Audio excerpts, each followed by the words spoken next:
it's changed now you've washed it. Yeah, as long as I got the same gown in a bigger size. That's all.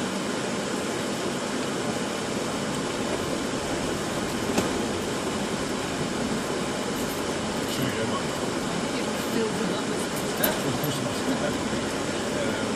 Well, couldn't resist the chocolate tea on the corner over there. I'll let you off. Well, I got even up to see her. Around that field for well over an hour. Climbing on the fence, jumping over twigs, spelling me out. She's a little whirlwind. Suddenly wakes up and suddenly goes to bed. So my mother says that's what I'm like. No, you still like it? Well, that's big, actually. That's why I love Canada. Skiing, climbing, white water rafting, swimming, salmon fishing, you name it, and riding. I've always ridden wherever I've been. You? Yeah, I like swimming, walking. I used to ride, but I don't get time for much of anything these days. I expect nothing after this doesn't shout this all the excitement anyone would need.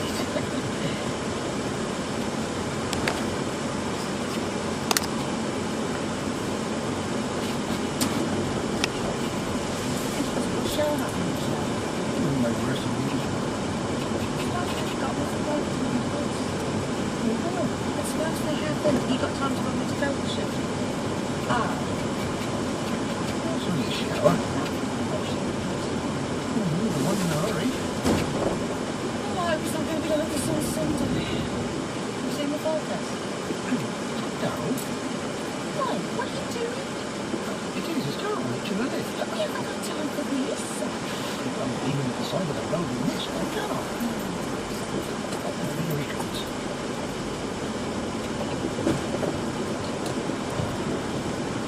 Vicky? Hi, Mike. Where are you off to? Manchester. Get in. Cheers, mate. You'll have to go around the other side. If there's car seats on this side. What do you want? Can you drop me in bed for 20 minutes? Don't worry, we'll say we'll drop him off in the town centre.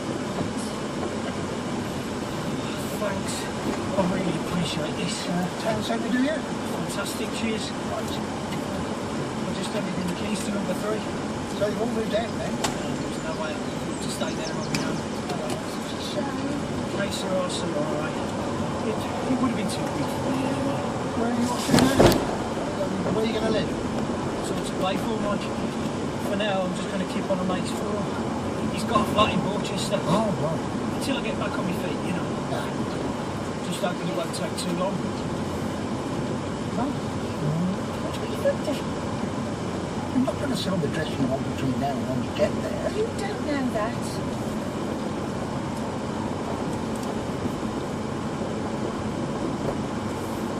WI between theirs and the design of a luxury cool tea. That's original. They've chosen some Tenorius, patron saint of bakers. Oh, I see. I was going to allocate them the windowsill to the right of the banister. I remember the lettering on the window.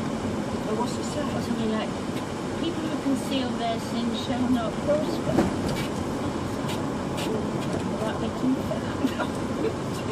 And as far as the Jocelyn goes, you might have to put things smashed in at that.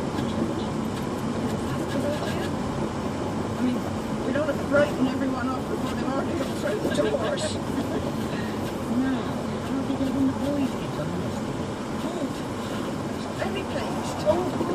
He's booked it for next year and said he'll pass the word on. It's making that business word of mouth. Yeah. So I'd be right, they should be busy come next summer. Hello, Jim. Hello, Helen. Hello.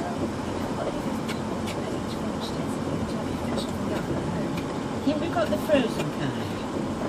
Some lovely foodie treats back at the festival. Tasty bread to eat with them.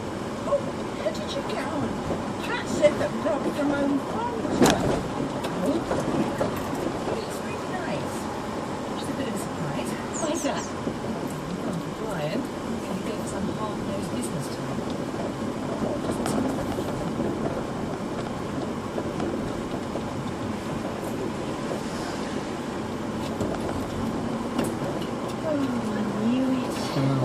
It was such an unusual gown. I knew that if sold it.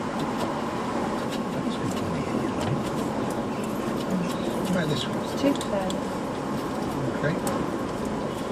This one. No, it's completely shade.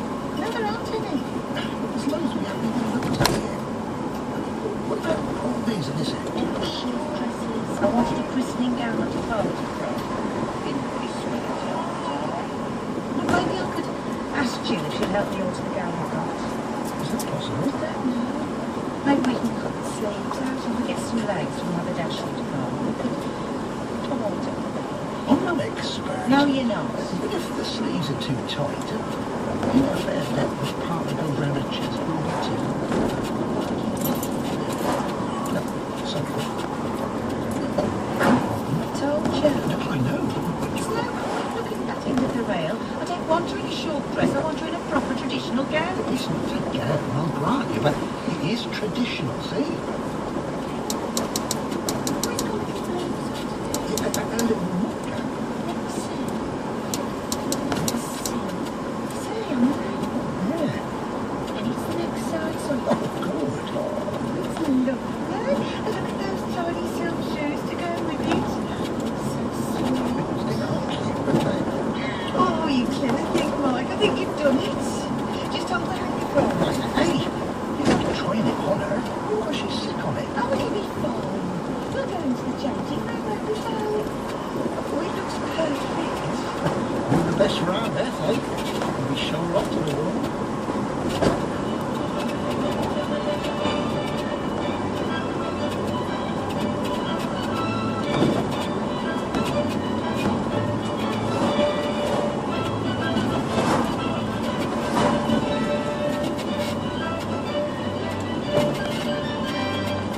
The Archers was written by Carol Simpson Salazzo and the agricultural advisor is Steve Peacock. It was directed in the Birmingham studios by Rosemary Watt and the editor is Vanessa Whitburn. Now on BBC Radio 4 it's time for Fargo. Here's John Wilson. Hello. After Calendar Girls, Our House and Kinky Boots, Tim Firth has written a new musical about an awkward family holiday. To discuss moving artworks, we consider A Room Full of Oil and Flat Full of Crystals. Francine Stott nominates Iranian film The Apple for Cultural Exchange, and I'll be talking to the godfather of electronic dance music, Giorgio Moroder. I wanted to have a future kind of sound. And I remember I said to John, you can't wait to meet this for the synthesizer. And that was the first all synthesizer recording. More on the making of I Feel Love from Giorgio Moroder shortly. But we start with a new work from Tim Firth, who wrote the stage and screen versions of Calendar Girls, the musical Our House, based on the Songs of Madness, and the film Kinky Boots, a Broadway stage adaptation of which has just won 6 Tony Awards. Stage versions of Calendar Girls, the comedy about the Women's Institute ladies who strip off, have broken records around the world, and now the professional productions have been suspended to allow Amdram companies the rights to perform the play for a year and a half. Tim Firth's new project sees him taking a risk, though, by writing a brand new musical rather than one based on an existing source. This Is My Family sends the stressed parents, moody teenagers, and annoying in-laws of one ordinary family on a camping holiday with songs. The musical is being staged at Sheffield Theatres by artistic director Daniel Evans. I spoke to the writer and director of This Is My Family and started by asking Tim Firth whether it was a personal project. It is, and it's probably one I would only have undertaken slightly by accident.